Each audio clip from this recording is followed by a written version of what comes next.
Kat kum kejing pentip na ko office jong ko hulisi, u Cardinal Kevin Farrell kamerlengo, un penyat ya kejing le NIAM ya kamas pekhut, banduai na kebenta kejing jat had ke Mynsiem jong Pope Francis, ha kejan miet jo kesngi nengkong ar phuwei tarik ya Yong ar hajar ar phusan.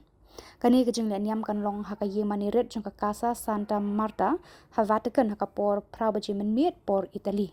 Ketika KHUBOR jang kohulisi Khlad ru bau Cardinal Giovanni Battista Re ubade udin jang College of Cardinal ki Baje hasem jang Pope Francis bat ki Dr. Basumar yo Pope Francis u Dr. Adriana Arangeli bat Dr. Luigi Carbon kini adon lang. Ketika press office Khlad ru bala pensangi shipor ya kamas penkentang riu khod yo Carlo Acutis bala kurku kaban long ha ka arpuh nyau tarik u Yong ar hajar arpusan namar kajing Khlad no jong u Pope Francis.